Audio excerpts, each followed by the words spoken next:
বাঙালি মানেই বেগুনি, আর শীতকালে বেগুন খুব ভালো পাওয়া যায়, তাই আমরা বেগুনি বাড়িতে প্রায় খেয়ে থাকি। কিন্তু সবসময় ঠিক মতো হয় না, মুচমুচে হয় না, ফোলে না। কিন্তু আজকে আমি বেকিং পাউডার, বেকিং সোডা, চালের গুঁড়ো ছাড়াই আমি একটা জিনিস দিয়ে আপনাদের দেখাবো যে বেগুনি একদম মুচমুচে হবে আর ফুলবে লুচির মতো, আর 2-3 ঘন্টা পর্যন্ত মুচমুচে থাকবে।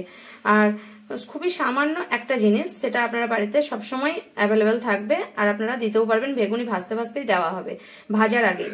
আর সেটা আমি ভিডিওর মধ্যে দেখাবো। আর এটা দিলে কিন্তু বেগুনিটা মুচমুচে হয়, খুব সুন্দর খেতে হয়। চলুন তাহলে দেরি না করে দেখে নেওয়া যাক আমার আজকের ভিডিওটি। বেগুনি বানানোর জন্য আমি বেগুনগুলোকে কেটে নিয়েছি। সর্বপ্রথমে বেগুন নিয়ে নিয়েছি আর পাতলা করে কেটে নিয়েছি। দেখুন বেগুনগুলো কতটুকু আমি থিকনেসটা কতটুকু রেখেছি। এভাবে কেটে ধুয়ে পরিষ্কার করে নিয়ে নিয়েছি বেগুনগুলোকে সাইড করে নিয়ে নিয়েছি। এখন আমি এর মধ্যে নিয়ে নেব বেসন। এখানে বেসন নিয়ে নিলাম।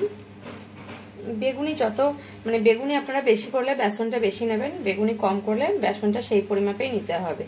এখানে আমি 4 চামচ বেসন নিয়ে নিলাম।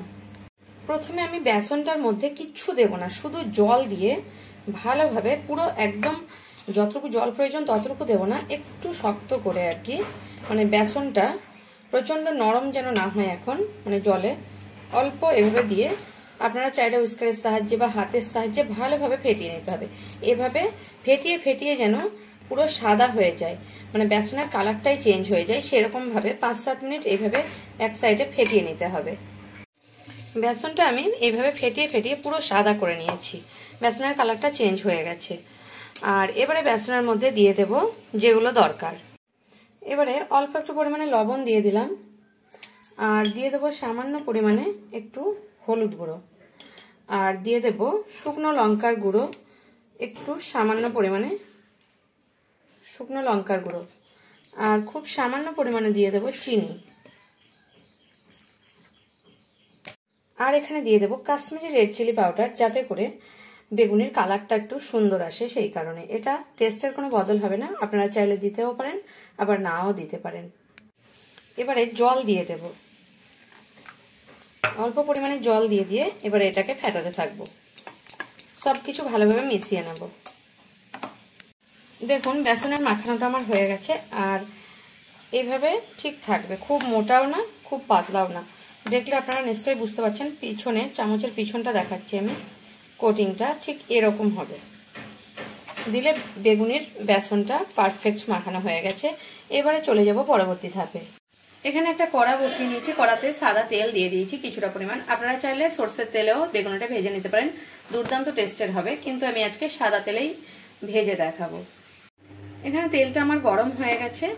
এখন আমি এই যে বেসনটা মাখিয়ে নিয়েছি, এতে আমি তেলটা এভাবে একটু দিয়ে দেব। গরম তেলটা আমার এভাবে বেসনের মধ্যে দিতে হবে, এটাই হচ্ছে টিপস। এটা দিলে আর কোনো খাওয়ার সোডা বা কোনো রকমের চালের গুঁড়ো কোনো কিছুই লাগবে না।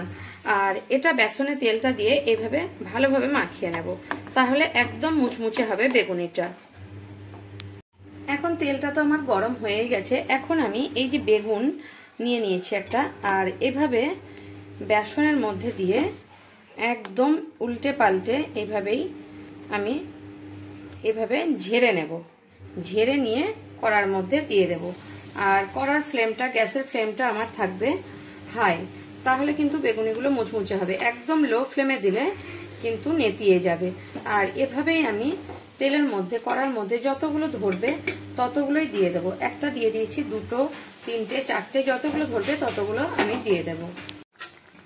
এবারে দেখুন উল্টো পাল্টা করে নিচ্ছি, একদম লুচির মতো ফুলে গেছে বেগুনিগুলো, উল্টাতেও চাইছে না, এত বেশি ফুলেছে। এবারে বেগুনিগুলোকে আমি উঠিয়ে নেব। আর এভাবেই প্রত্যেকটা বেগুনি আমি বানিয়ে নিচ্ছি একই রকম ভাবে। দেখুন কতটা সুন্দর, কাছ থেকে দেখাচ্ছি আপনাদের কতটা সুন্দর ফুলেছে বেগুনিগুলো।